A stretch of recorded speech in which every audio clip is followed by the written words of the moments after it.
À ce moment-là, j'étais un des 5 membres du comité qui dirige toute l'éducation publique à Porto Rico et aussi recteur de l'université catholique. J'insistais que le 42% du budget national de Porto Rico dédié à la scolarité n'était pas suffisante. Je voulais encore plus d'argent pour la scolarité publique parce que je croyais que les collèges privés faisaient une compétition sale, les collèges catholiques, cherchant d'acquérir plus de prestige et de cette manière-là, réduisant l'école publique à une école de seconde classe. Et je me suis rendu impossible, soit avec l'établissement libéral, qu'avec l'établissement ecclésiastique et de droite. Je me suis rendu compte que mon erreur, que je partageais avec bien des autres, était de croire que c'est à travers une réforme de l'école qu'on puisse changer la productivité de l'institution et la distribution. C'est seulement plus tard que je me suis rendu compte, tant que l'école reste école.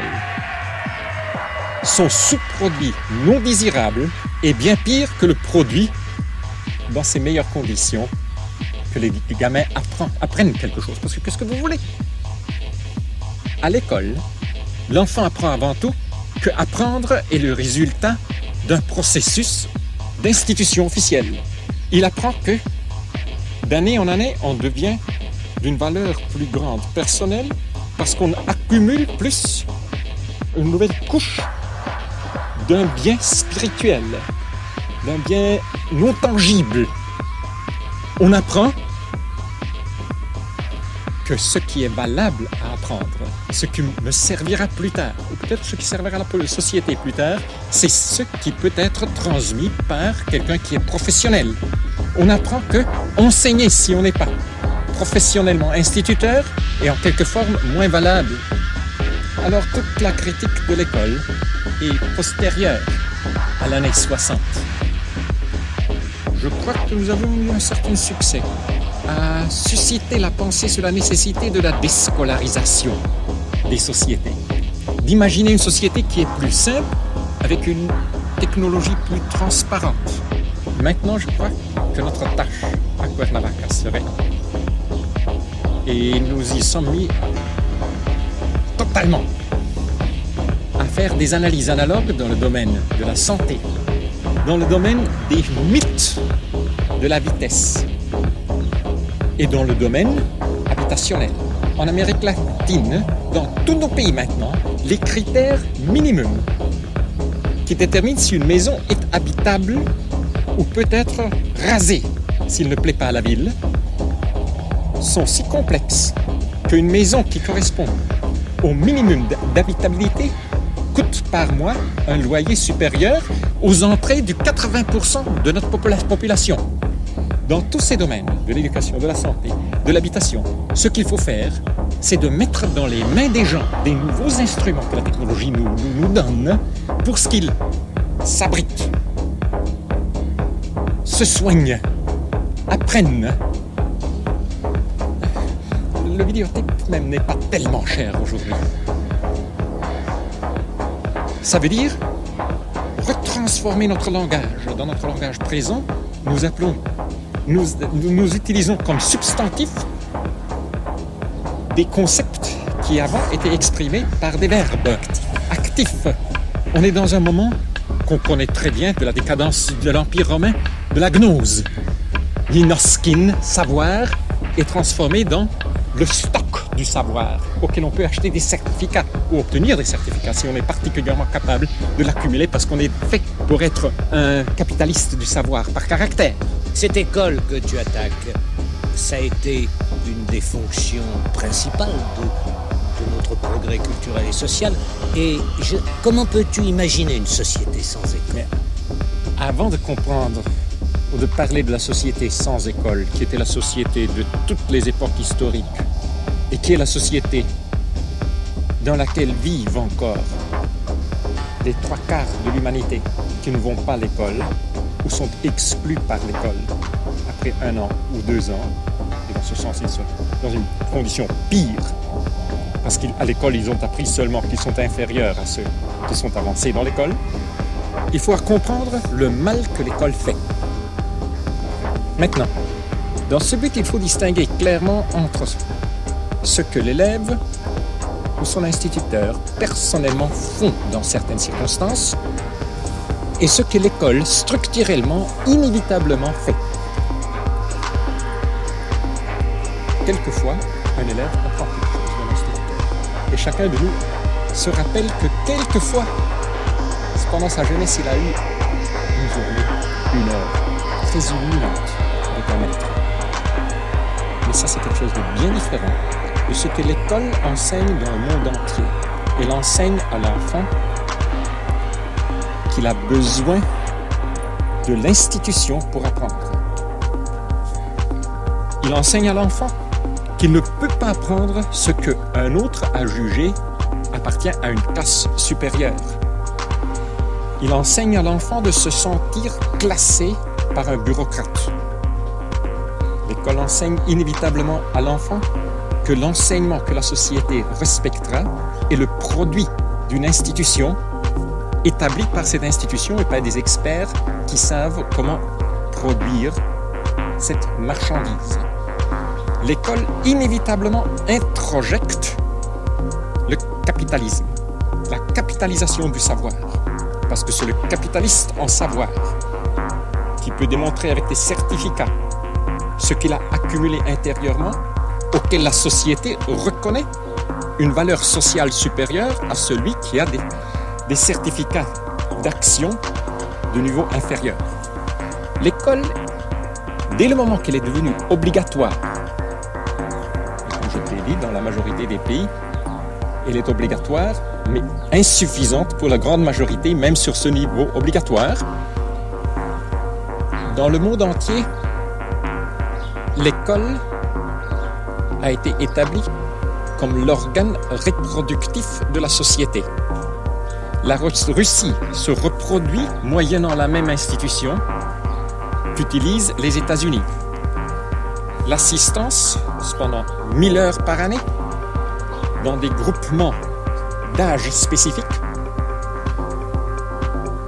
d'une trentaine d'enfants autour d'un professeur, pour des années successives, pour accumuler intérieurement le savoir. L'école est à la racine d'une spiritualisation du capitalisme.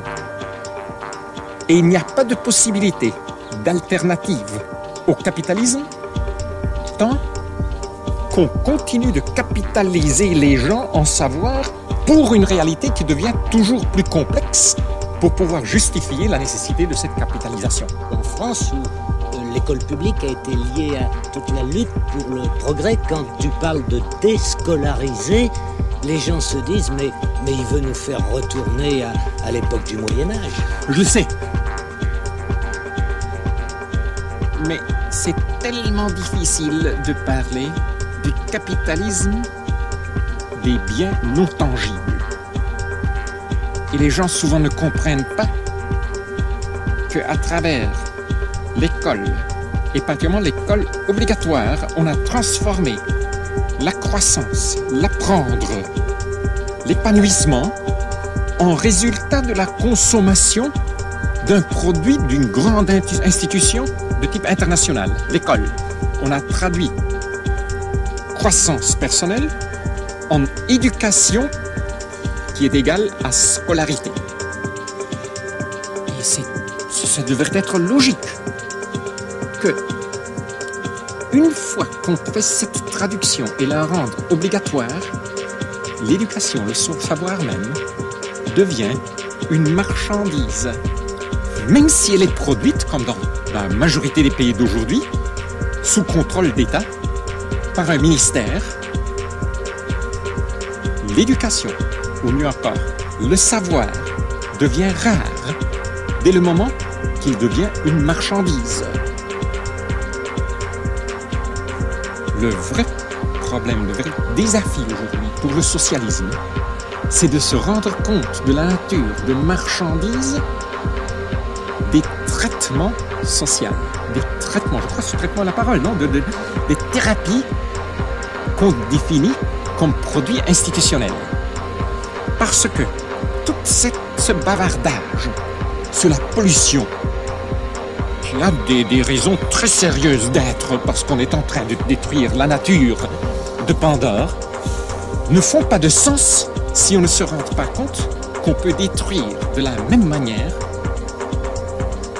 la convivence sociale, la texture sociale, si on suit l'exemple de la Russie ou des États-Unis, cherchant de développer le secteur tertiaire, le secteur des services obligatoires, arrivant à transformer tous les besoins interpersonnels, le besoin d'être assisté quand je suis malade ou mourant, le besoin de m'ouvrir au monde et de m'illuminer sur ce qui se passe dans le monde quand je suis jeune, le besoin de passer d'un endroit à l'autre dans le transport, si on transforme tout ça en marchandises.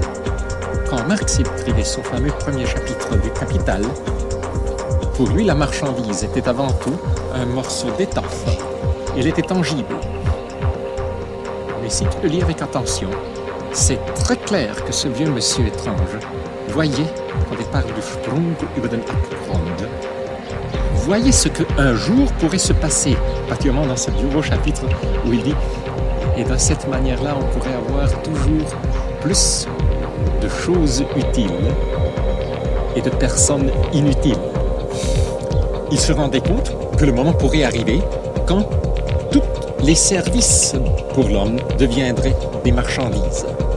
Je ne crois pas que le problème de la dégradation du monde présent, la triple dégradation du monde moderne, de laquelle je te parle tout de suite, puisse se solutionner si les politiciens et les idéologues ne se rendent pas compte de la nature marchandise que nous avons donnée au nom, bien souvent, du socialisme à tous les traitements.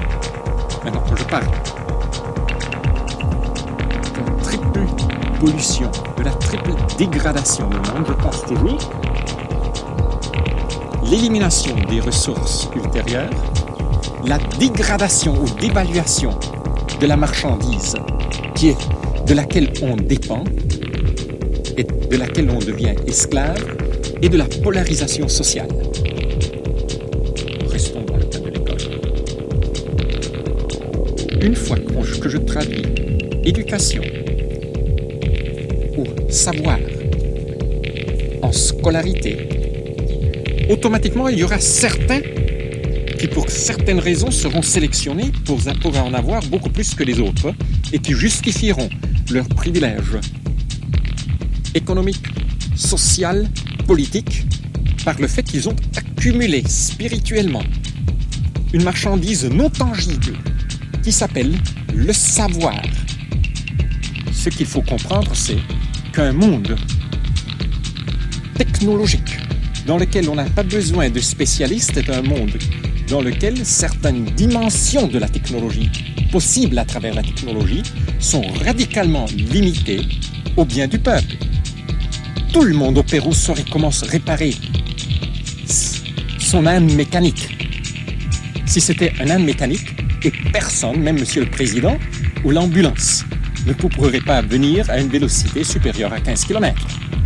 Tout le monde au Pérou ou au Mexique pourrait apprendre comment faire les analyses de sang nécessaires pour identifier le 90% des maladies desquelles aujourd'hui les jeunes meurent dans une question de 2 semaines et d'administrer les médecines correspondantes. Mais pour ça, il faudrait éliminer la possibilité d'avoir, dans un petit pays comme l'Honduras, 2 bombes cobalt en compétition l'une avec l'autre qui servent uniquement à ceux qui sont déjà devenus des capitalistes du savoir. Ça veut dire ceux qui ont accumulé, introjectant une éducation qui est disponible sur un marché, ça ne fait aucune différence si c'est un marché de type occidental ou oriental, comme marchandise. Et la question qui me préoccupe et que je te pose cet optimum social, économique, qui le définit et qui en fera une politique? Écoute, je parle d'un maximum, pas d'un relationné probablement à un optimum. Et je dis que dans un monde dans lequel toute dimension devient possible scientifiquement, toute vélocité devient possible, toute prolongation de vie devient possible. Celui qui dirigeait le programme des fusées aux États-Unis maintenant, le mois dernier, a laissé son travail pour se dédier à la production de l'immortalité. Mais tout devient possible à certains. Tant que la grande majorité est prête de faire les esclaves pour envoyer un homme à la Lune, dans un tel monde, c'est inévitable que la politique s'oriente à créer un toit, un profil de ce que nous considérons, dans certaines dimensions, suffisant dans le monde. Et je crois que le vrai problème aujourd'hui, c'est celui de récupérer une signification profondément humaniste dans cette terre, sur cette terre, de l'espoir dans l'autre.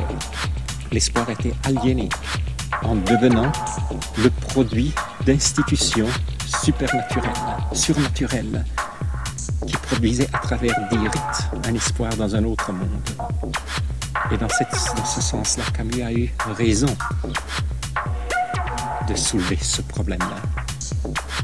Mais l'espoir, justement, il faut le réintégrer à nous, à nous, dans notre vie, à nous, c'est-à-dire sous une forme de communauté ou, comme tu dis, de convivialité. Exactement. C'est-à-dire une manière de vivre ensemble qui ne soit plus de nous projeter vers les choses. C'est exactement. Il faut se rendre compte que la productivité des institutions arrive à un certain point où elle commence à étouffer et rendre impossible notre disponibilité à la convivialité.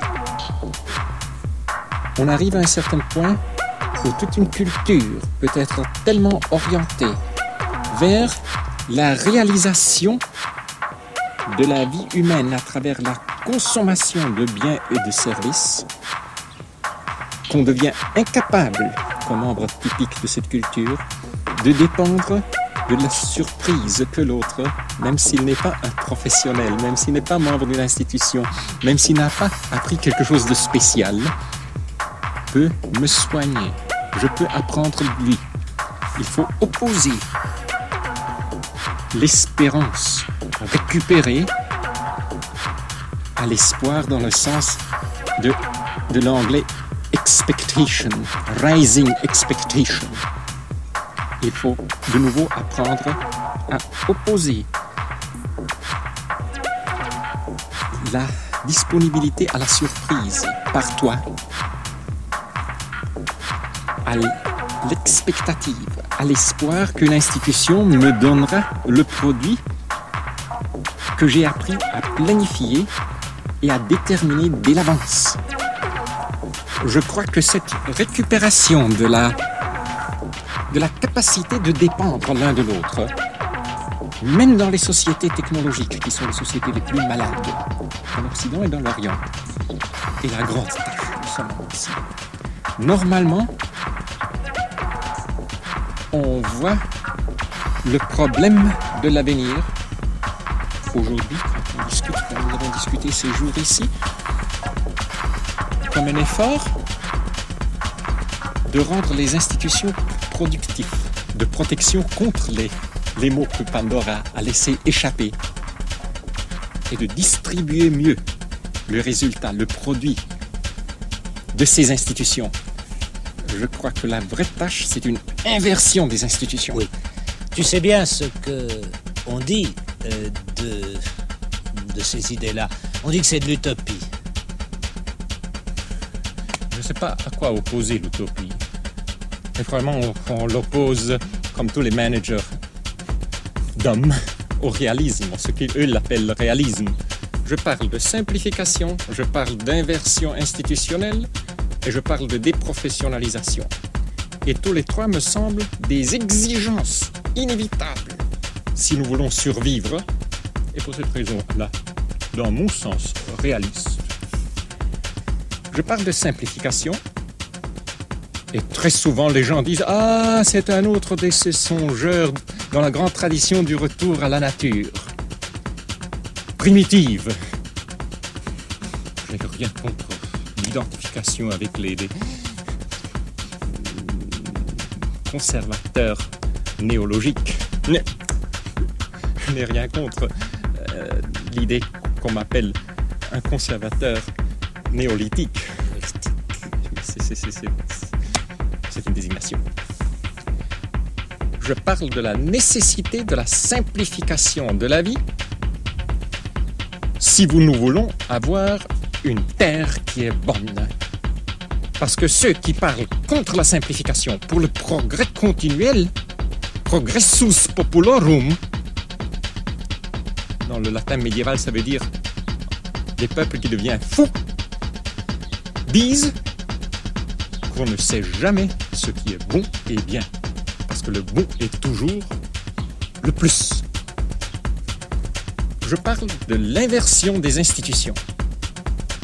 Au lieu des institutions que nous avons, qui sont des éventails, des emboutoirs, des entonnoirs, pour donner le savoir à l'enfant, je demande des institutions qui mettent à la disposition de celui qui veut apprendre un monde assez simple pour pouvoir apprendre de la vie, plutôt que d'apprendre sur la vie. Je crois, en marchant à travers toute l'Amérique latine, de Caracas jusqu'à Santiago, pendant des mois et des mois, j'ai eu tellement d'occasions de vivre dans des petits villages que les gens savent comment vivre sainement, plutôt que avoir besoin de médecins qui leur produisent des services de santé pour vivre sur le navire spatial Terre, comme les écologistes mécanicistes s'expriment avec tel plaisir. Et finalement, je crois dans la déprofessionnalisation. Je le vois, on a su déprofessionnaliser l'écrire et le lire. Pourquoi pas déprofessionnaliser comme font les Chinois presque toute la médecine? Nous savons que dans les accidents, la majorité des gens meurent parce que celui qui est près d'eux, dans ce moment-là, ne sait pas quoi faire. Ça veut dire, je parle de la repersonnalisation des valeurs, des échanges, des services sur un niveau de compétence qui n'aurait pas pu être songé avant la technique moderne. Je crois que la condition principale pour pouvoir rendre politiquement faisable ce dont je discute sont des accords majoritaires sur certaines dimensions bases dans lesquelles nous disons telle vitesse est suffisante, tel outillage pour la santé est suffisante. Et même si tu veux l'avoir, au moins socialement, on ne produit pas plus pour toi que ce qui a été décidé comme assez bon pour tout le monde par accord communautaire. Dans le moment présent, et depuis la Révolution française, de plus en plus, on définit comme but d'une démocratie de définir en commun le minimum que tout le monde doit avoir. Je propose une inversion de ce concept, de faire but principal d'une politique saine la recherche du maximum sur lequel tout le monde peut se mettre d'accord que c'est suffisant pour chacun. Je parle pour cette raison-là en économie d'un passage d'une économie fondée sur la circulation vers une économie d'un État stable qui reconnaît que le monde est limité, n'est pas un système ouvert, le monde physique, matériel, et qui reconnaît que l'invention, la poésie, l'imagination, par définition, s'ils sont vrais, ne sont pas des marchandises et pour cette raison-là, illimitées. Pour le dire encore une fois, si c'est plus simple, quand on me demande si je suis utopiste, je dis, je parle pour la simplification et pas pour le romanticisme. Je parle pour l'inversion de la fonction des institutions et pas contre toute institution. Et je parle pour la déprofessionnalisation et la repersonnalisation des valeurs. Je ne parle pas contre la compétence, mais pour chacun de nous qui vit dans un monde simple, on sait que de la boue, les gens savent faire des choses d'une beauté, une complexité imaginaire extraordinaire. Laisse-moi te citer un poème que j'ai lu juste dans l'avion en venant à Paris pour cette occasion. C'est un poème néolithique, aztèque, écrit par un Espagnol, en lettres espagnoles, mais dans le nahuatl. Ce poème dit: pour un tout petit temps seulement, nous sommes prêtés l'un à l'autre. Parce que c'est adressé à un Dieu. Nous vivons parce que tout nous dessine. Nous avons de la couleur parce que tout tu nous peins. Et nous respirons parce que tu nous chantes. Mais seulement pour un tout petit temps, nous sommes prêtés l'un à l'autre.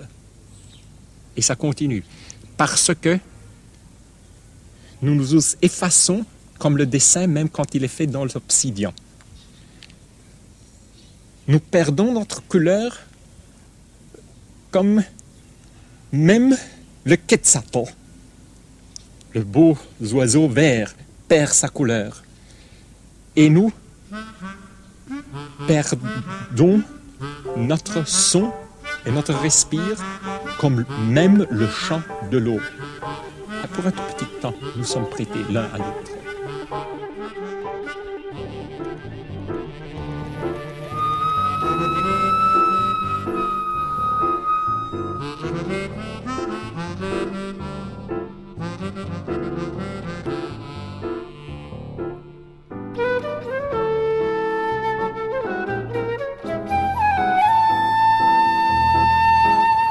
Cet entretien avec Ivan Illich, signé Roger Kahane, a été diffusé pour la première fois sur France Culture le 12 août 1972.